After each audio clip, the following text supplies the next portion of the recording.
যে বাংলাদেশের মাটিতে আমরা 24 বছর সুনামের সাথে কাজ করছি। আজকে বাংলাদেশের মাটিতে তারা কিন্তু কি একই জায়গায় একই বিল্ডিংয়ে 20 বছর বেশি তারা কিন্তু কি অফিস নিয়ে বিজনেস করছে এবং তারা আজকে প্রমাণ করেছে বাংলাদেশের মাটিতে এই প্রথম কোন ইন্টারন্যাশনাল কোম্পানি এই 52 বছরের পর স্বাধীনতা হওয়ার পর এই ইন্টারন্যাশনাল কোম্পানি কোন ইন্টারন্যাশনাল কোম্পানি নিজস্ব জায়গায় তারা ফ্যাক্টরি করেছে, তারা প্রমাণ করেছে রাইট কিনা? আমরা সেরকম একটা কোম্পানির সাথে আছি, আমরা সেরকম একটা বিজনেস সাথে আছি।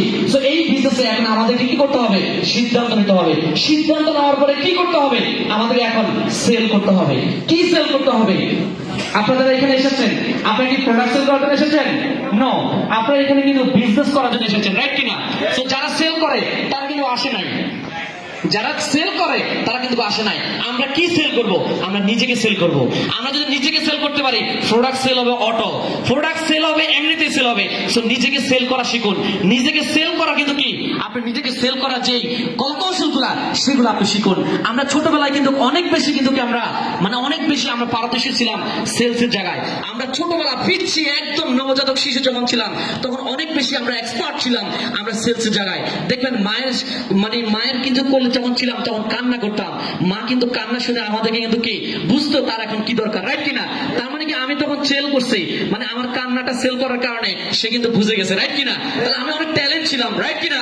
আমি কিন্তু কি ছোটবেলায় অনেক ধরনের কাজ করছি, অনেক ধরনের অ্যাক্টিভিটিস করছি যেগুলো আমার মা বাবা বুঝতো। তাহলে আমি ওই সময় কিন্তু কি অনেক ধরনের কিন্তু কি ট্যালেন্ট ছিলাম।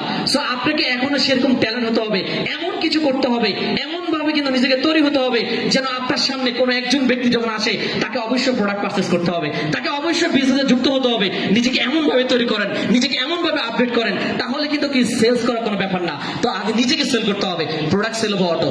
সো প্রোডাক্ট সেল করার জন্য ডিএক্সএল বাংলাদেশ ফ্যাক্টরি করেছে। 2025 সালে বাংলাদেশে একটা বিপ্লব ঘটতে যাচ্ছে, একটা জোয়ার উঠতে যাচ্ছে। আপনি সেই বিপ্লবে সেই জোয়ারের সৈনিক হতে চান? যদি সৈনিক হতে চান, এই মঞ্চ আপনার জন্য। এই মঞ্চে আপনাকে বলতে ওয়েলকাম জানাচ্ছি মিস্টার করিম, ওয়েলকাম জানাচ্ছি মিস্টার সিদ্দিক, ওয়েলকাম জানাচ্ছি মিস্টার রাসেল সাহেব, ওয়েলকাম জানাচ্ছি mister dot dot dot dot. কি বলছে ভাই? প্রস্তুত আছেন সবাই? নাকি ওখানে বসে করতালি দিবেন ভাই? নাকি ওখানে বসে হা করে তাকিয়ে থাকবেন? নাকি ওখানে বসে কান পেতে শুনবেন? নাকি ওখানে বসে আফসোস করবেন? নাকি এখানে এসে কথা বলবেন? কথা বলবেন, আপনার সাকসেস স্টোরি শেয়ার করবেন। সো ভাই, আমরা কিন্তু খুব ছুটে চলেছি, আমরা কিন্তু এগিয়ে যাচ্ছি, আমরা কিন্তু কি বাংলাদেশের বিভিন্ন প্রান্তে কিন্তু চলে যাচ্ছি। এই ডিএক্সএন কনসেপ্টটা তুলে ধরছি, শেয়ার করছি। সো আমাদের সাথে যুক্ত হন, নিজের কনসেপ্টটা ক্লিয়ার হয়ে আপনিও কিন্তু মার্কেটটা ক্রিয়েট করেন। আজকে বিভিন্ন কোম্পানি মার্কেট ক্রিয়েট করছে। এখন কিন্তু কি দেশ নিয়ে যুদ্ধ হয় না, এখন কিন্তু মার্কেট নিয়ে যুদ্ধ হচ্ছে, প্রোডাক্ট নিয়ে যুদ্ধ হচ্ছে। কে কত বেশি প্রোডাক্টের মার্কেট তৈরি করছে। আজকে ওয়ালটন যাচ্ছে, তার সব বেশি কাস্টমার তৈরি হোক। আজকে আরএফএল কোম্পানি যাচ্ছে, তার সবচেয়ে বেশি কাস্টমার তৈরি হোক। আজকে কিন্তু কি সনি র্যান্স, আজকে স্যামসাং, নোকিয়া, আজকে বিভিন্ন কোম্পানি যাচ্ছে তার মার্কেট তৈরি হোক। সেম আমরাও চাচ্ছি আমাদের মার্কেটটা তৈরি হোক। সো আপনি কতজনের মার্কেট তৈরি করবেন? আপনি কতজনের মার্কেট তৈরি করবেন? শুধুমাত্র বাংলাদেশ, সারা পৃথিবীতে 700 কোটি প্লাস মানুষ আছে। আপনি 700 কোটি মানুষকে টাচ করতে পারবেন, এই 700 কোটি মানুষের কাছে সেল করতে পারবেন, এই 700 কোটি মানুষকে আপনি কিন্তু এই সিস্টেমে নিয়ে আসতে পারবেন।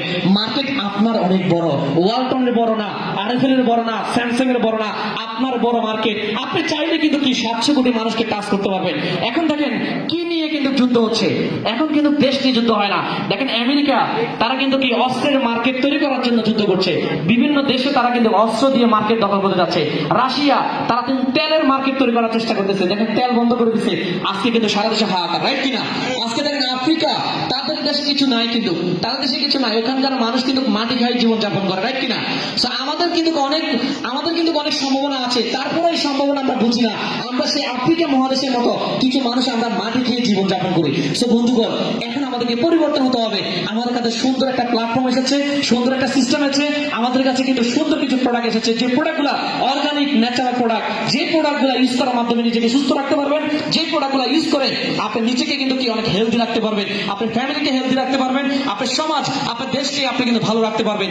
করোনা এসে দেখে দিয়েছে যে আসলে আমাদের মেডিসিন আমাদেরকে চায় না, আমাদের ড্রাগ আমাদের বডি চায় না, মেডিসিন আমাদের কিন্তু কি চায় না, সাপোর্ট করে না। করোনা এসে দেখিয়েছে আমাদের বডি চাই নিউট্রিশন প্রোডাক্ট চায়, তারা কিন্তু কি অর্গানিক প্রোডাক্ট চায়, প্রাকৃতিক ন্যাচারাল প্রোডাক্টগুলো চায়। আমরা সেই প্রাকৃতিক ন্যাচারাল প্রোডাক্ট নিয়ে কাজ করছি এবং এটা কমন প্রোডাক্ট, মানুষের প্রয়োজনীয় প্রোডাক্ট, মানুষের দরকারি প্রোডাক্ট, আর এই দরকারি প্রয়োজনীয় প্রোডাক্ট নিয়ে আমরা আপনাদেরকে ইনভাইট করছি। সো আপনি আপনার জায়গা থেকে চেষ্টা করেন কিভাবে বিজনেসটা করা যায়। সো বন্ধুরা, আজকে সারাদিন আমরা কিন্তু অনেক আলোচনা করেছি, প্রায় 3 ঘন্টা। সো আমার আলোচনা আর দীর্ঘায়িত করবো না, আমাদের এখন শেষ প্রান্তে। অসংখ্য ধন্যবাদ জানাচ্ছি সকল বিজনেস পার্টনারকে এবং সকল কোর লিডার যারা আজকের এই প্রোগ্রামটাকে বাস্তবায়ন করার জন্য আমাকে হেল্প করেছেন এবং আমাদের সবাইকে হেল্প করেছেন, এবং আজকের এই প্রোগ্রামটাকে সাফল্যমণ্ডিত করার জন্য আমাদের ডিএসএম বাংলাদেশ এবং আমাদের কোর লিডারের সবাই পক্ষ থেকে আন্তরিক শুভেচ্ছা জানাচ্ছি। আমি এই বলে এখানে শেষ করছি। সবাই ভালো থাকবেন, সুস্থ